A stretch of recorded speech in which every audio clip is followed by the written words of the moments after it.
de Aragua, el crimen organizado, el narcotráfico.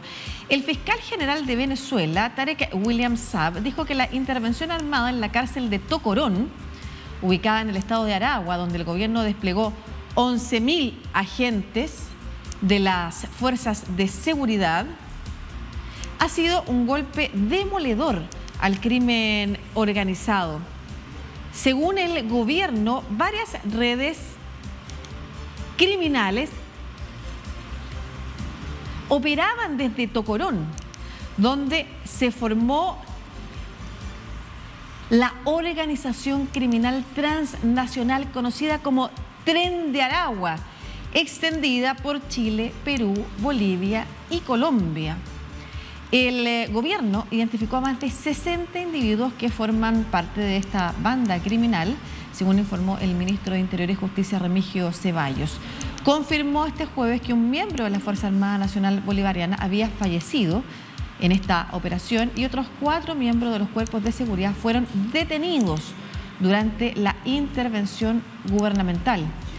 Tras el mega operativo realizado por las fuerzas del régimen bolivariano de Venezuela, las autoridades del país no han sido capaces de confirmar a ciencia cierta, por ejemplo, la captura del niño Guerrero, cabecilla y líder del Tren de Aragua. Diferentes fuentes afirman que Héctor Rustenford Guerrero Flores escapó antes que se realizara el operativo, a través de túneles muy desarrollados que conectaban la cárcel precisamente con la zona de Aragua. La ONG Observatorio Venezolano de Prisiones fue la primera en denunciar que Héctor Guerrero, el máximo líder del penal y del Tren de Aragua, se había encargado de salir días antes de la intervención. ¿Dónde está el niño Guerrero? ¿Qué significa esto para el Tren de Aragua? Lo conversamos con la periodista de investigación venezolana Rona Rísquez, autora además precisamente de este libro que tengo aquí en mis manos, El Tren de Aragua, la banda que revoluciona el crimen organizado en América Latina, que se acaba de publicar además una gran investigación que ha hecho usted. Rona, muy buenos días, les saludamos desde Chile para toda Latinoamérica. ¿Cómo está? Hola, buenos días, muchas gracias por la invitación. Muchas gracias a usted. Primero, ¿qué nos puede decir y qué se sabe hasta ahora, con mucho más detalle, de la intervención realizada en Tocorón?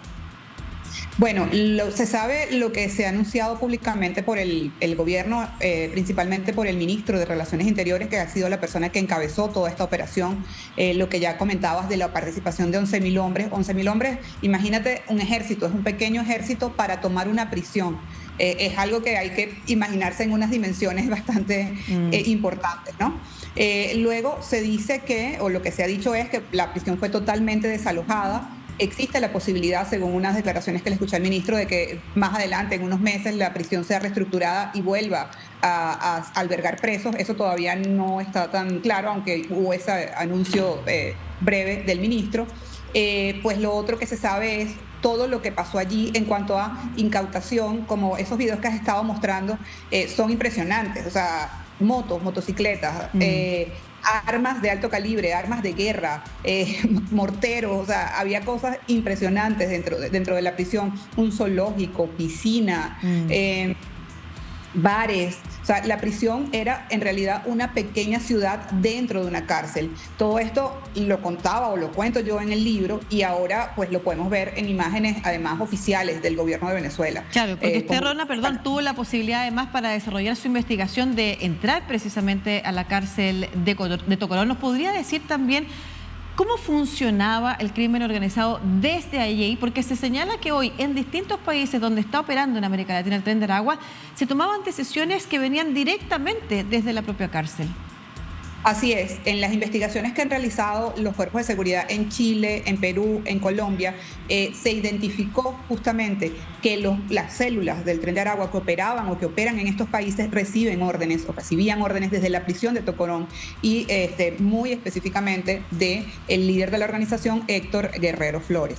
Es muy interesante porque incluso la investigación realizada por la policía chilena desde que fue pública en marzo del año pasado, 2022, es la primera investigación que revelaba a través de audios y de conversaciones que habían conseguido en teléfonos celulares de los miembros de la organización esta conexión entre las células que estaban fuera de Venezuela y la prisión de Tocorón y los líderes del Tren de Aragua dentro de la prisión de Tocorón.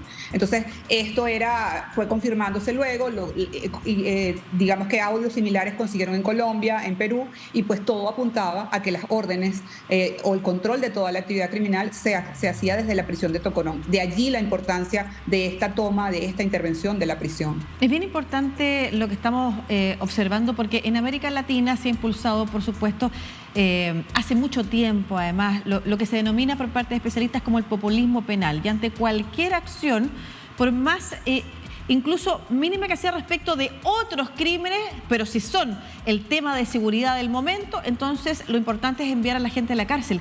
Sin embargo, lo que estamos viendo en Tocorón y en otras partes de América Latina es que el Estado tiene la imposibilidad de hacerse cargo de lo que está sucediendo al interior de las cárceles, porque ¿de qué otras maneras también se puede explicar que desde dentro de las cárceles se esté operando y esté funcionando el liderazgo de la mayor banda criminal en estos momentos de América Latina? Sí, en realidad es muy importante lo que acabas de decir, porque ciertamente uno supone que una prisión es para sancionar a las personas que han violado la ley, han cometido delitos, pero al mismo tiempo para buscar la manera o los mecanismos de que estas personas, cuando cumplan su condena, pues puedan salir de esta prisión. Creo que en casi o en ningún país, no tengo la certeza, pero prácticamente en ninguno de los países que tengo conocimiento existe pena de muerte para las personas que han cometido delitos. Es decir, estas personas todas van a salir. ¿Qué ocurre? Que en estos casos es muy difícil que estas personas luego puedan reinsertarse porque hay dos razones, hay dos factores. Uno, generalmente los sistemas penitenciarios de América Latina están en la última lista entre las prioridades de los gobiernos o entre lo que atienden los gobiernos de la región. Entonces, ¿qué significa? Que allí se vulneran los derechos humanos, se vive en condiciones infrahumanas. Estas personas no reciben ningún tipo de asistencia, ni apoyo, ni ningún tipo de orientación para reinsertarse o para volver a la vida en sociedad.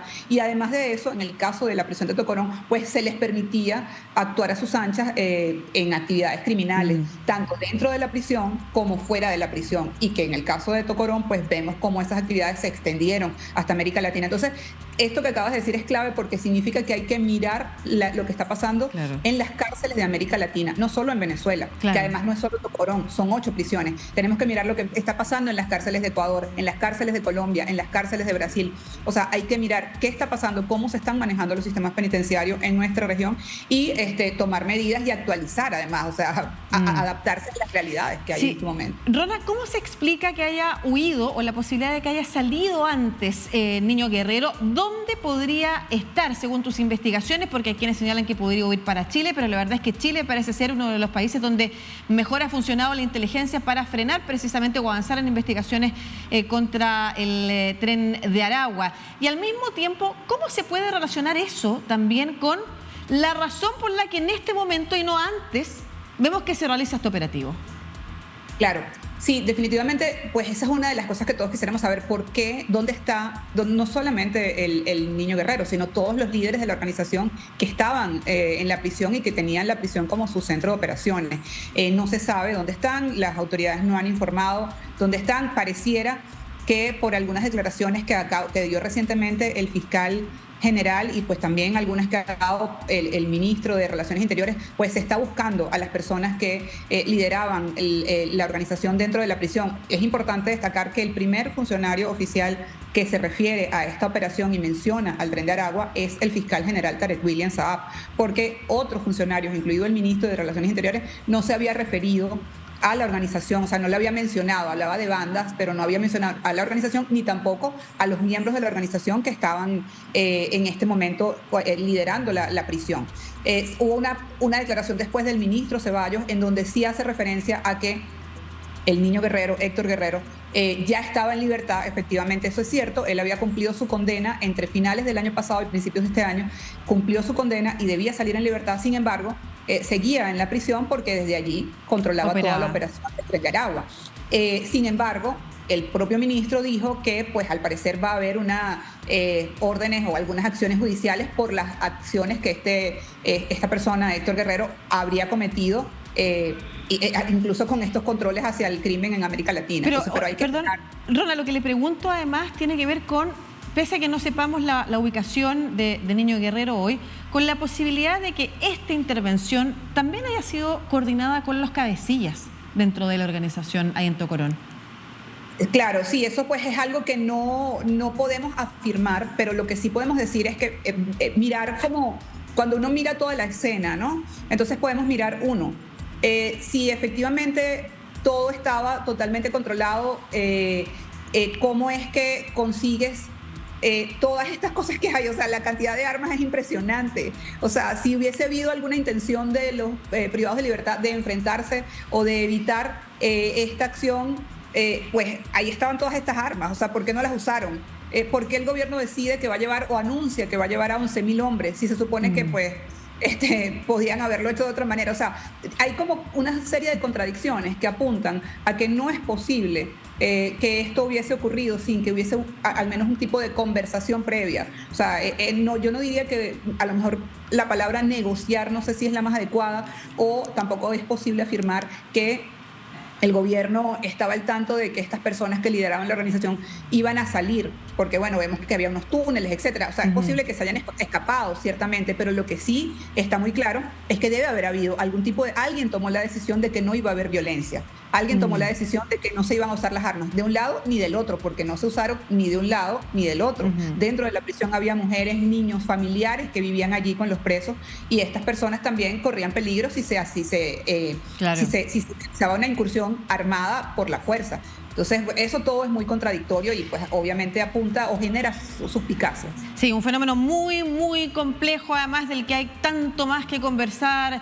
Rona Rizquez, periodista de investigación venezolana, que ha ingresado previamente también a la cárcel de Tocorón, entre otras cosas, para conocer más y plasmarlo aquí en este libro, El Tren de Aragua, la banda que revoluciona el crimen organizado en América Latina, y con quien espero también tengamos la oportunidad de conversar más sobre de qué manera están operando en cada uno de los países y por qué hay países, por ejemplo, donde no han ingresado en América Latina. Eso lo estaremos conversando más adelante, Rona. Que esté muy bien. Un abrazo. Muchas gracias. Gracias por la invitación. Un gusto.